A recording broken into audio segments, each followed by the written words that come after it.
sharing with you my best non-financial investments of 2025. So welcome back to Sugar Mama's Fireplay, the podcast where we ignite your financial independence, we fuel your early retirement goals and dreams, and I help you build long-lasting, sustainable wealth and independence. Not just in money, but also in life. I am your host, financial planner, Canna Campbell. I'm also a mother of three, an author, a keynote speaker, and a big believer that sometimes some of the best investments that we make aren't always about, a shared trading app or a property portfolio. Sometimes the most valuable things that we invest in never appear on a balance sheet, yet they shape who we are, how we feel, and how we show up for the people that we love so much every single day, unconditionally. Now, every year, I love to pause and reflect on the non-financial investments that have really added a lot of value to my life. The purchases, the programs, or the people that have really helped improve my sense of wellness, productivity, sometimes even my happiness. And it's actually one of my favorite episodes to make and share with you at the end of every single year. So today, proudly, I'm sharing with you my best five or my top five non-financial investments of 2025. These are the things that have really nourished me mentally, emotionally, and practically. Because sometimes true wealth isn't just about money. It's about living richly and with complete and absolute authenticity.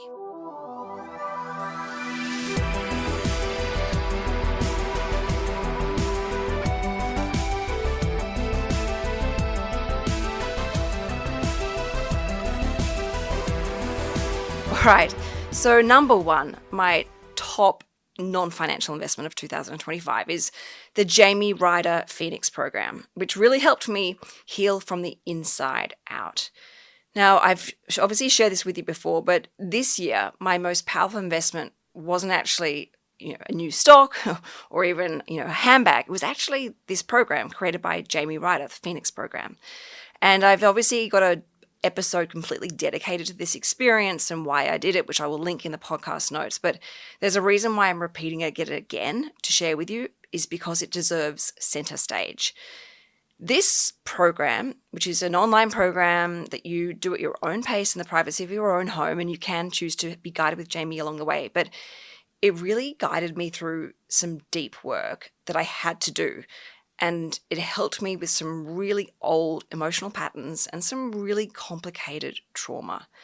So previously I had just been coping and, just surviving, but this really helped me. It helped me understand my triggers, understand how I need to process them, and how I can build my own sense of emotional resilience that actually lasts and is sustainable. And it helped me create a bit of distance from my reactions. And it was incredibly budget friendly, especially when you think about the cost of seeing a professional like a counselor or a psychiatrist or a psychologist. It really got straight to the heart of what I needed to do to understand what was going on and to help put me back in control and actually realize how strong and resilient I really am. And it really improved my sense of self and my self-worth. And it taught me, how to slow down and how to really, with courage and authenticity, get to the heart of the issues that I had been avoiding for so many years and how much shame I had. And it's definitely built a stronger foundation within myself. And, it's not just me that's benefited from this. It's also my family have really benefited from this, seeing the way I am handling challenges on a daily basis with a completely different mindset and attitude. And, this ripple effect, goes beyond my family. I feel like I've got a clearer sense of the future. I have way calmer reactions. And if I get triggered or I'm in a tricky, challenging situation, I'm reacting in a very different way, which is really having a very different outcome, a much better outcome. And I'm also finding that I'm much better at communicating, and I have a far deeper sense of insight and awareness. And it's really reminded me that when we invest in our mental health, like everything else, the flow-on effect, it impacts our work, it impacts and uplifts our financial future and what we're doing with money and the responsibility we take. And of course, most importantly, it improves the relationships that we have around us every single day. Investing in your mental health is always worthwhile. And, just like investing in your financial future, everything tends to rise, particularly over the long run when you are committed and consistent to your personal growth and development. The second thing that I invested as a non-financial investment, and this is one I'm really proud to share with you, but it's a very simple selection of home gym equipment. You could say I'm investing in strength and stability, but in a very simplistic way. Now, I bought all of these things from Amazon, and the reason why I did this was I promised myself at the very beginning of 2025 that I really wanted to get stronger, physically and mentally. I even did this challenge called 75 Canna, and I did 75 soft as well. It helped make sure that I remained really dedicated to this particular goal. And doing these 75 challenges was really helpful. I highly recommend it. But the reality of my life is I'm quite time poor. I have 3 young kids, all at different schools and daycares. So I'm sort of constantly in the car dropping them off and running errands for them and trying to keep on top of the life admin. Tom, my partner, he actually lives between here, Sydney, and Hong Kong because his business has expanded. And that's unfortunately the position that we're in. He has to be sort of living between 2 countries. And I also work. I work weird hours. I work around my kids and their schedules, but I actually work full time. So trying to get to the gym quite often feels impossible because there's just sometimes just not enough hours in the day. And by the time I do get that break where I could quickly pop to the gym, I'm physically and mentally exhausted. So to stop the excuses and to really combat this problem, I created my own little mini home gym. And I bought just a few very budget-friendly pieces from Amazon. So some neoprene dumbbells, some resistant bands. I bought a Pilates ring, which I believe is called the Ring of Fire. Now, there's nothing particularly fancy about this equipment. It's small. It can quickly and easily be stored away under a sofa. So it's not seen, it's not ugly, bulky equipment. But it's incredibly functional. I think I've spent probably a maximum of maybe $200 in total, and I didn't buy all these things at the same time. I bought a couple of things like the resistance bands and to see if I actually was using it, it worked, and I was like, yep, they are. So I'm now going to buy another item, another piece of equipment, and I've just really slowly built this up, spending $20 to $50 each time, and I use every single piece of equipment. And I combine this with my 28 by Samwood membership, which is brilliant. I highly recommend for any sort of time poor people because you can do this anywhere. You can do it off your phone, iPad, in the comfort of your home. And even just doing 20 minutes in the morning, sometimes if I'm lucky up to 35 minutes in the morning, 5 times a week, whilst my kids are asleep upstairs, has been transformational. Yes, I still go to the gym when I can, but having this option at home means I never need to skip prioritizing moving my body. And I definitely feel so much stronger and more re-energized when I have done this in the morning. And I find that I'm so much better at focusing at work. I get less distracted. I tend to be far more productive when I have done this little workout at home with my $200 worth of gym equipment from Amazon. So I know I'm going to get lots of questions about what exactly I bought and what do I recommend. So I'm going to go and link in the podcast notes those particular items so that you can have a look for yourself. And this might be something that you might think is a great idea as you look towards your goals perhaps for 2026. But it definitely takes out the guilt when I can't get to the gym because I know I've actually done something in the morning. And again, it's a reminder that it's consistency in both investing and our finances as well as exercise and fitness always beats perfection every single time. Number 3, Pablo, healing our hearts through love. Now, in May, we lost our beloved chocolate Labrador, Giuseppe, my king, and he passed away from stomach cancer that had basically just spread throughout his body. And we were told, and then I think he passed away it was too late to do anything about it, and he was too old, so it was very much quickly onto palliative care. And he had been with us for 12 years. He was such an important part of our family. I'm holding back the tears as I talk about him. He was even my profile picture of a dating app when Tom and I met. It was him, Giuseppe and I, his head resting on my shoulder. And, that's what caught Tom's eye. Tom used to say that I love Giuseppe more than him. And he's been such a huge part of our life daily. And I have so many beautiful memories of him. So losing him broke our hearts. And even though he was never Tom's dog, because when we met, he was always mine, but Tom had taken him on as his own dog, and just as heartbroken as I was when he passed. And I got Giuseppe when I was 6 months pregnant with Rocco. So, he was really very much my fur baby and helped raise 3 children. Now, when he passed, something quite magical, beautiful happened.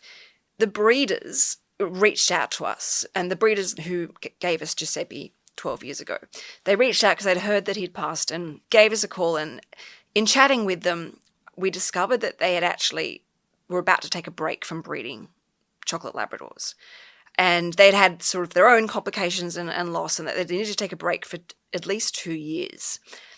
However, as the conversation unraveled, it turned out they had one last male puppy. Now, they were very careful in not telling me about this, but she just said, look, I don't want to put this on you and make you guilty or try and put pressure on you, but I'm letting you know we're taking a break, but we do secretly have this one last puppy. I said, all right. She said, I'm not even going to send you photos. I sort of spoke to Tom, and we love this breed. It's Fenwick Labradors, for anyone that's wondering. They breed the most beautiful Labradors, and they are such beautiful, kind breeders as well. Like, they are the Rolls Royce of Labradors. And I felt like there was something about it. She told me, I was like, no, initially, no, that's way too soon. And then it just planted a seed, and I couldn't stop thinking about it. And I realized it started to be like a sign. And I did a PowerPoint presentation to Tom with the kids about this particular dog and the story. And we ended up bringing Pablo into our home, who is my little prince, Prince Pablo Giuseppe. And God, I will admit, it is absolute chaos with 3 kids and 3 dogs. And Pablo has a lot of energy, as do all Labrador puppies. But he has brought us so much laughter, so much healing, and so much love back into our home. We were all feeling an emptiness within us once Giuseppe passed. And there's something, I'm going to sound like a complete and utter crazy dog lady, but I don't care, because I know there's a lot of dog listeners, dog owners and lovers out there. But there were some really quirky habits that Giuseppe had. He would, like, for example, eat this particular root in the grass in our front yard. He would always try and find particular items of clothing of mine and go and lie on it. He had this very unique position on the sofa, and no one else was allowed to take this spot on the sofa. He would have this certain way of sort of tilting his head and looking at me. And weirdly, Pablo does the exact same things. And these are things that the other dogs do not do at all. And there are times where I look at Pablo and think there's tiny little bit of Giuseppe has found his way back to us through Pablo. So yes, okay, I'm sounding completely crazy, but I feel like there's a little bit crossed over. And Pablo was born 2 days before Giuseppe crossed over. And for me, I really realized that, and this is something I really want to share with you in case you're someone who has lost their soul dog, but in having Pablo in our lives, and that I will admit there are times I think, oh my God, what have I done? Especially when I come home and find all the destruction by Pablo. But there has been a reminder for me, or I guess a message or a lesson for me to realize you don't just get one soul dog. You will get as many soul dogs as your heart is ready and willing to accept. And sometimes the best investment is love, even in its messy, noisy, chewed up pieces, wonderful way. So Pablo has definitely helped so much in healing our hearts from the loss of Giuseppe. And I'm so grateful for Fenwick Labradors for reaching out and letting us know what was going on so we could use this opportunity. And I will admit, if you ever walk past my house and see me walking my dogs, it is chaos. Next thing is professional help with home. So we finally got a DA approved to renovate our home. And I'm really embarrassed to admit this, but naively I thought, awesome, we've got the DA, let's get cracking, like we can do this. And oh my goodness, I was so incredibly wrong and so incredibly stupid. And I guess I've never renovated before, so I should be kind to myself. But turns out once you get your DA, that's just approval of what you can do. You actually need a construction certificate. And to get the construction certificate, you need so many detailed reports, so many further approvals. And it turned out that the original architects that we used to get our DA had missed critical details. Now, I found myself completely overwhelmed trying to work out how to fix this, let alone how to actually get understand the actual process involved to get a construction certificate.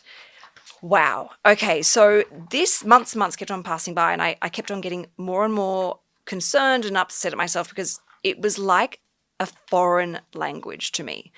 So after going around and around in circles and just analysis paralysis and just beating myself up, I reached out to my friend's firm, who had an architect firm but also had like a sort of consulting business on the side. And they stepped in and handled everything, liaising with the council, organising soil and geotech reports, speaking with the engineers, all the documentation, even to the extent where we even got a landscape architect to help make sure that everything was done properly and by the book, and the council was happy with, the ratio of natives to, different types of plants.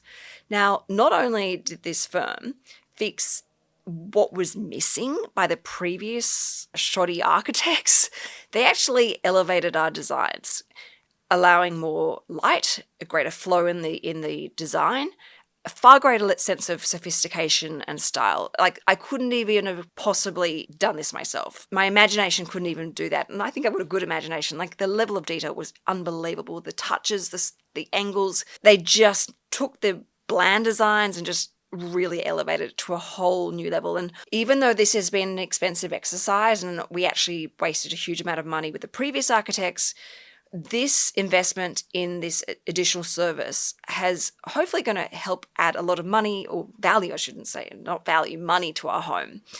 And the home that we're building, though, more importantly, because we plan on living in this as our forever home, is way more aligned to our personal styles and tastes, but also our practical needs as a family of 5. And it has really reminded me that sometimes, or more often than not, paying for that expertise is not an expense, it's not a cost, but it is an essential investment where you are leaving it to the experts to work their magic, use their skills, their experience, and their absolute talent to turn something into not something done or something good, but something spectacular, something beautiful, something you are going to love and admire for many, many years to come. It also has reminded me that I got back my time. I didn't have to worry about this anymore, so I was no longer stressed and lying awake at night, not understanding what's going on and what I needed to do. And it's also saved us thousands of mistakes that I definitely would have made. And when you work with people who absolutely love what they do, which is my friend's architect firm and their consultancy business, and if you want the details of who I've used, send me a DM on Instagram and I'll give you the details and put you in touch because they're amazing. But you cannot help but be inspired by their passion, the level of care, their eye for detail. It has been expensive, but every single dollar has been so well worth it. And we are so close to getting our construction certificate, and we're going to renovate the home. We'll have to do it in stages because obviously the costs of building expenses have changed so much, but we'll do it in 2 stages, with the first one being our backyard, and I'm so excited. So definitely been a brilliant investment. The last one, which I've shared with before, is Anna, our beautiful neighbour, and she's a bit of a guardian angel.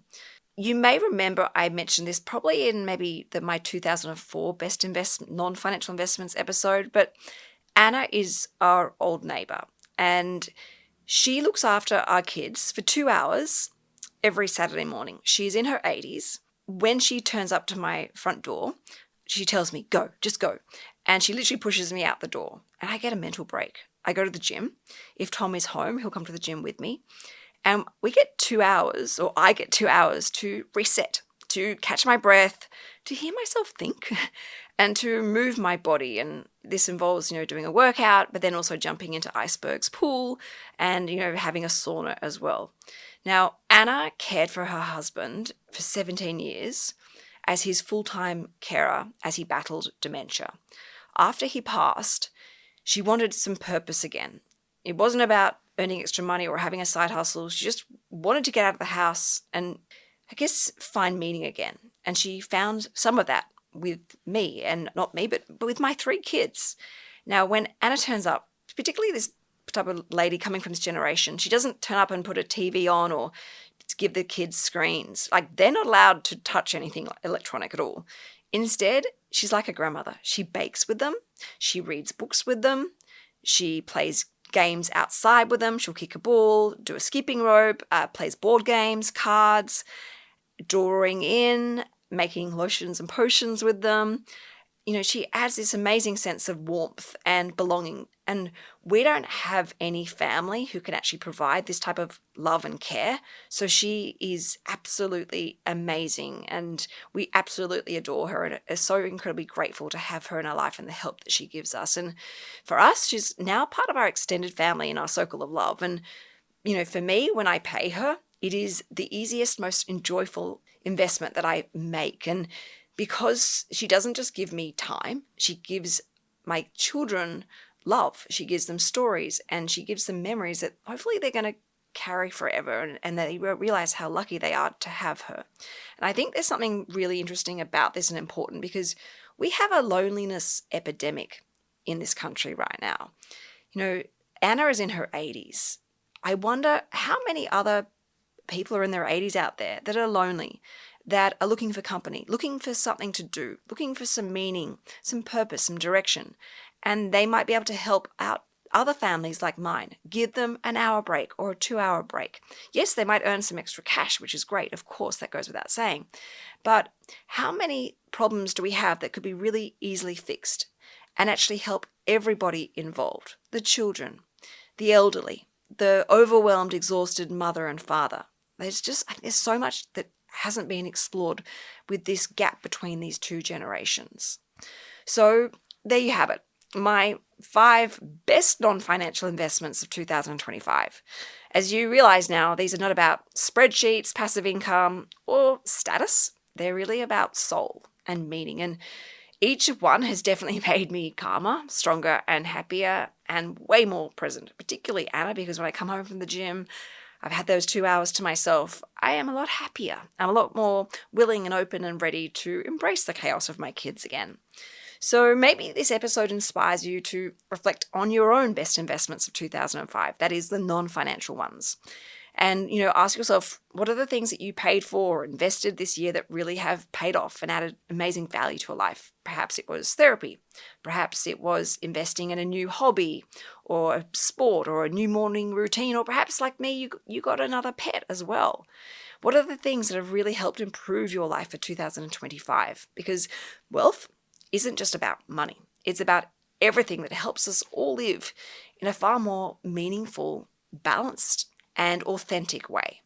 Now, thank you so much for listening to this very special episode, which I share every single year, and I'm honored that I can share this with you and that you have listened to this episode, because it's obviously not a traditional financial episode. So once again, everyone, thank you so much for being a part of Sugar Mama's Fireplay. And as we get closer and closer towards the end of this year, I'm so excited to be able to share with you all the exciting things that I have in store for you. We are just touching the surface. There are so many more things that you are going to learn about, be inspired from, and fuel your motivation with your own financial goals and dreams. So in the meantime, always keep that financial fire burning bright within. This is Sugar Mama's Fireplay. Thank you for listening.